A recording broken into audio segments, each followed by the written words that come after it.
And I didn't get trafficked by a pimp or anyone else. It was a friend, through a friend. That's my best friend. One of my best friends. And I was 12 and she was 13. How can that happen? And moving from one place to the next, and then getting involved with pimps, and getting involved with being trafficked from place to place, it was the worst life that a 12-year-old can ever go through. And it's my story. So that's why I'm here today, to share with you guys, because I want you to be aware of the dangers. And I want you to know that there are people that are closely, knit to you, like very close to you, that will still get you into a lifestyle that you don't even want.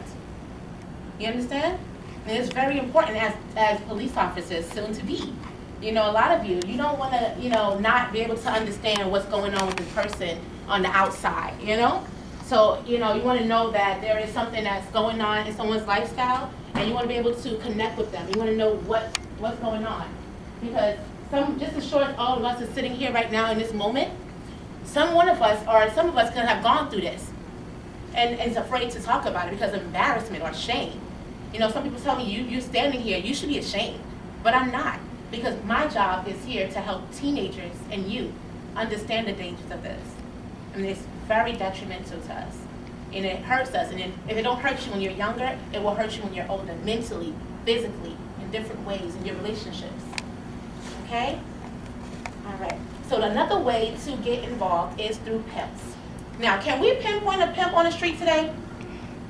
Let's ask some of the officers. Now, back in the day, they used to have the long feather hat, and they'd be rounded, and they got their long button-up coat, and they'd be walking around like this, and they have their big old cars.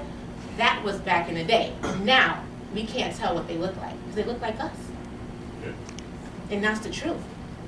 If you take a walk down Hunts Point, if you take a walk down in Canal Street, where the more fancier ones are, you can't tell who they are, because they look like businessmen, they look like lawyers, they look like teachers, they look like parents, they look like your best friend.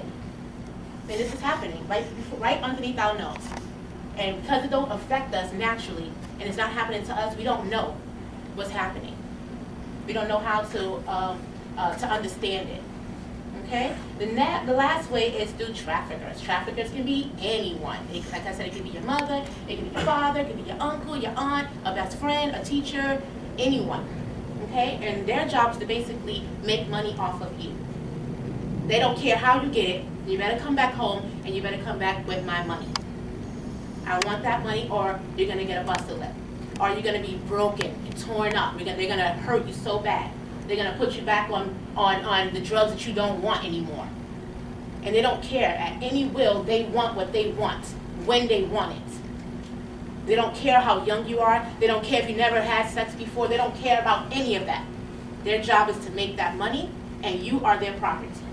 And it happens to boys, it happens to girls, it happens to women, and it happens to older men. It happens, and it happens to the LGBTQ community as well. Okay? So let's talk about gangs, because we went back. We're going to go back a little quick. How do gang members get you involved? We use the word... They get you involved by jumping you, or like, let's say before threatening your family, or threatening to kill you. Mm-hmm. Sometimes, like, if one of your family members made a bad decision, you have to pay the debt for them. You are so on point, yes. Did you hear what he said? He said sometimes you have to pay a debt for your family member, and that's how they get you involved. We can see that happening right at our local community stores, right there in that corner store. Sometimes people coming in, they're like, you know what, I need my money, I need it right now. And then what you hear it on the news the very next day. But no one really knows the backstory behind it. Why that person got stabbed, why that person got murdered. Okay? So we know that they recruit young girls. Where do they recruit you guys from, or young boys from? The streets. The streets. But where's some particular places? Huh? School, very good. School, that's a big one. And you know them because they sit outside their car, they pump the music really loud in the summertime just before school's about to get out to make you guys aware, or those ones who ride the motorcycles and they're just out there and they're older and you don't know why they're there. Might be a good reason why. Did you say you have something to say? There was one time where there was this old guy. He was just standing by a building, and we was coming out of school, and then he told one of my friends, you forgot something. And then my friend was like, I didn't forget anything. He was like, yeah, your gloves, you dropped them, I have them right here. And I told him to come. And then my friend, he didn't. You walked away. And you did the right thing by walking away, because you don't know where that could have led. You know, it's just that quick. What about standing at the bus stop, guys? At the bus stop, what do we always have on our head and over our ears? Headphones. We listening to the newest music. We gotta hear it because nobody wants to be, you know, on the bus station just standing there like. So you want to put your music on. You want to, you know, get in the vibe. I gotta go to school today. I gotta go here. Let me just go ahead and listen to my music. So you're bumping your music, but then you're unaware of the dangers behind you, or the person who's standing next to you, who's probably doing this. Hey, no, you know what? I know. I got somebody. And you like, but he's like, I got somebody else. This person right here, he's tall. Oh, he looks like a model for sure. Yeah. Oh yeah. You got some black pants on, got some green pants on. He's right here. Ain't nobody around, so this is the time. Boom, boom, boom, boom, boom, boom, boom. Snatch you up, and then that's it. Now I know we think we strong. I know we think we got the best moves we can fight. But I'm telling you, nothing can stop these people who really are looking for their money. You are their source of income. So at the end of the day, they don't care at any cost. They're going to get what they want. They're going to get it. And if that's you being, and you're with the music in your ears, and there's no one around to see what happens, and that's his best move, he's going to take that move. And like I said, it's not just females. It's males too.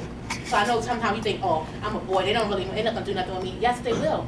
It's a hot topic and a hot market for boys. The boys they usually use for slavery. The boys they usually use for slavery. Yeah, because there's different forms of human trafficking. Yes. So they use them for labor, they use them for organs. There's so many different ways that they can use them. But a lot of the time, a lot of guys don't think that they're getting used for commercial sexual exploitation when they are. And we're tall and we're strong and we're muscular and we think it don't happen. It's happening. It's happening. Okay? What about those who go home? Those who are in the prostitution ring, but they go home every day, but they still have a pimp. So they come home with the latest cell phone, they have their nails done, they have their hair done, they're always going out somewhere, they're absent from school most of the time. What about those children? Parents will never know. Because I know? Because that was me. That was me. My mom didn't know anything. When she found out, it was because I finally was so tired of the lifestyle and I had no way out. And I had to get someone involved. I had to get a guidance counselor involved to tell my mom. And then eventually that led to me being removed from my home, which made it even worse.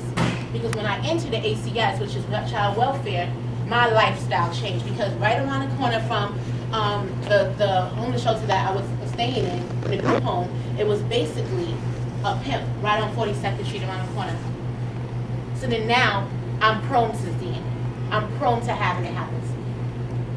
You understand? And it's the worst life you could ever think of, guys. You know? So, now I'm going to keep going back into that, but I just want to make that so clear to you that it can happen to you. It can be your lifestyle. But if you are aware and you know how to combat these issues, it makes it a whole lot easier. Okay? Alright, so we went over that. Let's talk about some stats really quickly. And then after stats, we're going to have a fun activity, and then we'll let you guys continue on with your day, okay? These are some quick, very quick, fun stats. What is the demographics for those who are vulnerable, most vulnerable, to becoming human trafficked or entering a prostitution ring? Does anyone know? The demographics? So I mentioned one earlier. There was the LGBTQ, right? And then there is Black and Latino. And then there's the homeless and the runaways. And that's what make up. Runaways. Runaways. Yep, runaways. Nobody Yep. else to turn to. Yep, they have no one else to turn to, the runaways and the homeless. So I'm going to give you a quick stats. So the Black and Latino make up one of the largest locally. 40% locally. This is United States locally, okay? Teams, team imports, like foreigners, those who are coming from maybe Dominican Republic, who don't speak really good English, but then they're interested in modeling, or they're interested in dance, or something like that, and they don't really know our language. It's easy for someone to come in and just be like, hey, you know what, I got this for you. I know you wanted to do the singing act. Come follow me, let's go over here. She don't really know what's going on. She knows that she's coming for modeling. But now she's entered a human trafficking ring, and she's being moved from one place to the next, one state to the next, one country to the next, and she has no way of getting out of that unless there's a thing that happens that release, cops come in and release her. Okay? And even after that, there's so much work to be done with that person. We mentioned homeless and runaways. They make up 56% runaways and females only. The LGBTQ community, 50% in New York City. 50% in New York City. That is a huge number. That is a scary number. And it should be something that alerts all of us, parents, teachers, schools, moms, dads. It should alert all of us in our communities. This is what's happening. Let me ask you another question before we go on with this. How many of you guys get sex education in school? Sex education is like where they give you condoms, they tell you about your female organs, your bodies, this, that. Y'all all get it, right? Y'all in middle school, high school? Yes, All right, so we all went through that lifestyle. So y'all go ahead. Let me just tell you the reason why I asked you that question. Because isn't it so much more important, not only is apart from that, but isn't it just as important that we give them preventive methods in school? Not just sexually, but if there's a high-risk issues happening in our school, in our communities, shouldn't our teens be aware of it? Shouldn't you guys be made aware of it? Yeah. So I feel like if they can make sex ed awareness in the school, and they can push that, why would you send our children outside so blinded? Why are the parents? I did a survey in my neighborhood recently. I live off of Fordham Road, and that's a big hotspot area, okay? See, you know. And I spoke to so many parents. One parent and a daughter had a whole argument in front of me, and I was just like, Mom, you never taught me about that. She's like, yes, you did. Yes, I did. I told you about that. She's like, no, you didn't. I didn't even know what that is. What is it?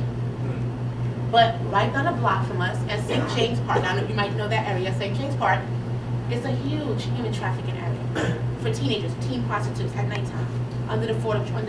live literally 1 block away. I live 1 block. And I'm literally one like up the hill. It's a scary place to be.